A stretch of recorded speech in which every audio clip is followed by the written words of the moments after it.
हा बोथोरा बिराद गरम दिनै आयु आयु आयु आयु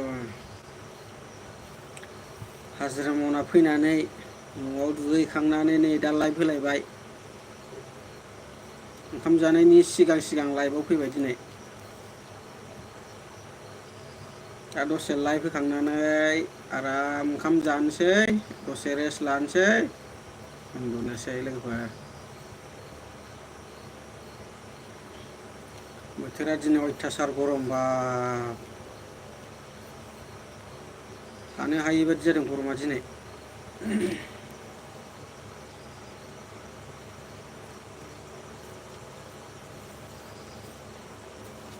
एसे नोंसोरजों रायज्लायसैलाय लोगोफोर जाय जाय लाइभआव फैदों कमेन्ट लिरना हरदोलाय दे एसे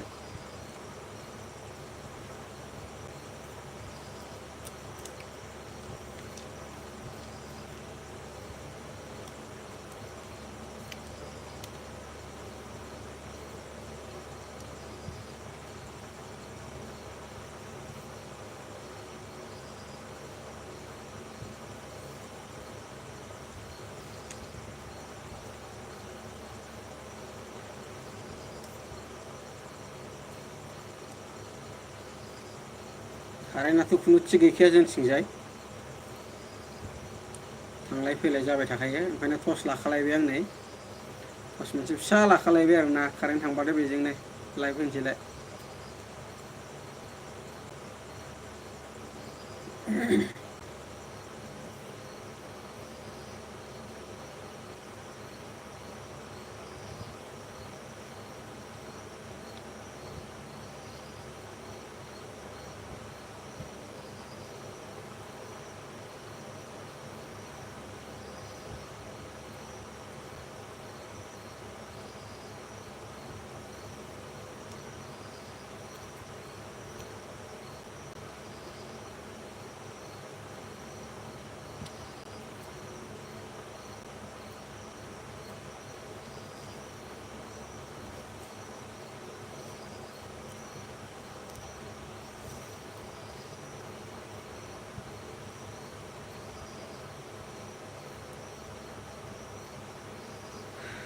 बोथोरा गरम एकदमबारे गरम गरम बारानो थोबसिबो गैया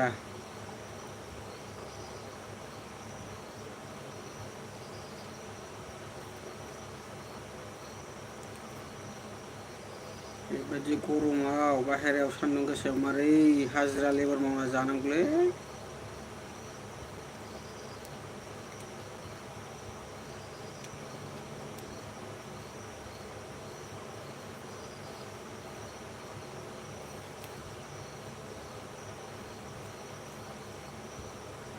कमेन्ट लिरना हरबानो जाबाय दे लोगोफोर मारै मारै दं खबर सबर दासो सानै नायदों माथो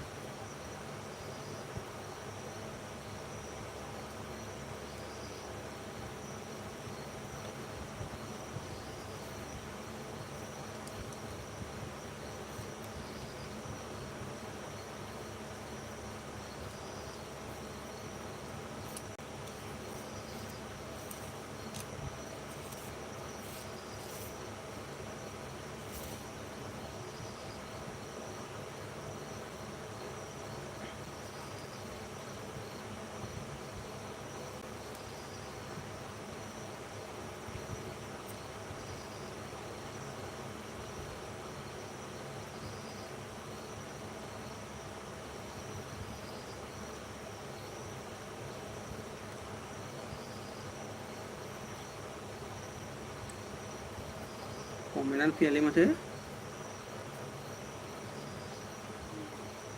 कमेन्ट फैयोबासो इन्टारेस्ट मोनो रायज्लायनो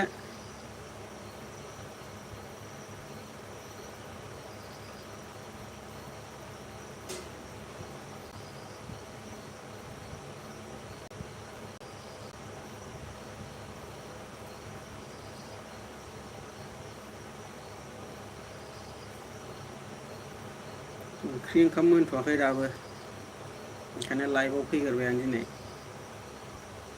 मथा मथि आधा घन्टासो लाबावगोन ओंख्रि ओंखाम मोननो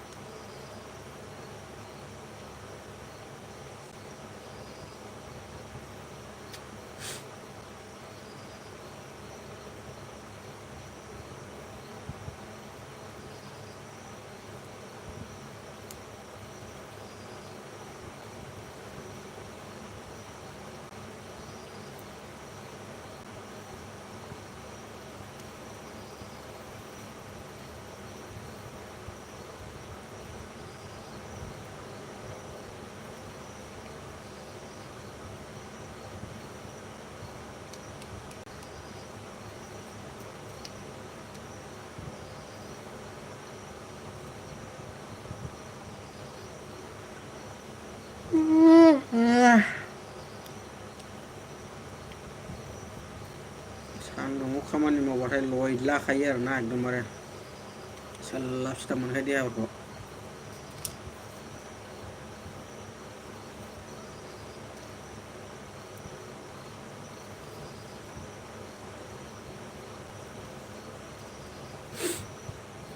दा लोगोफोर कमेन्ट हरलायलै र' एसे रायज्लायसैलाय बयजोंबो कमेन्ट हरबासो इन्टारेस्ट मोनो।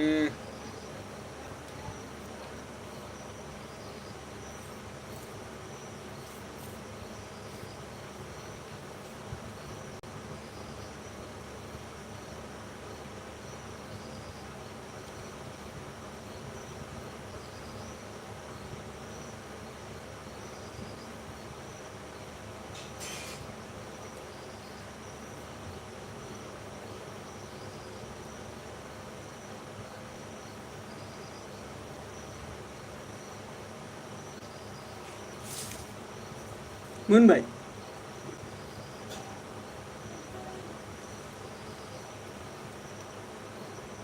माथो मोनबायबो नैलै आंना ओंख्रि ओंखामा मोनजासिगोन।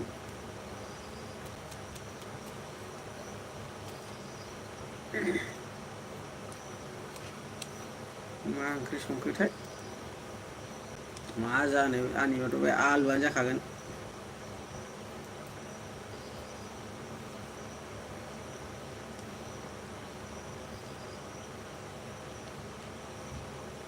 उजिजेननायनिफ्राय थैजासिमा बे आलुआनो जाखायो ओंख्रिफ्रा।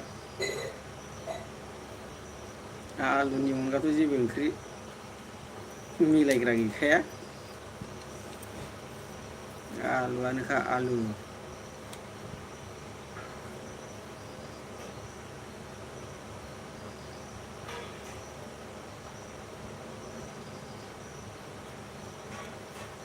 अनामिका ओंखाम खुरबाय दां हनै बिमाया थांफायासै।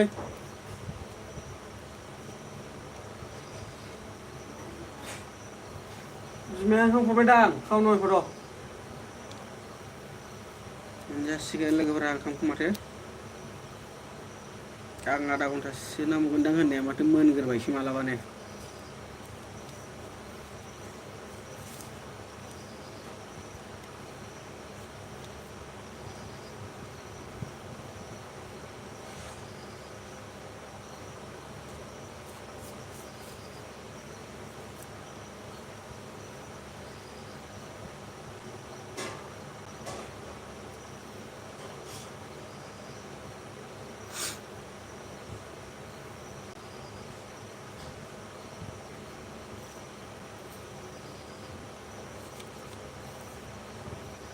खोनायाखै अनामिकाया?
ओंखाम जानाय लेंहरबायलै आंना लोगोफोर फिसाजोआ हिन्जावा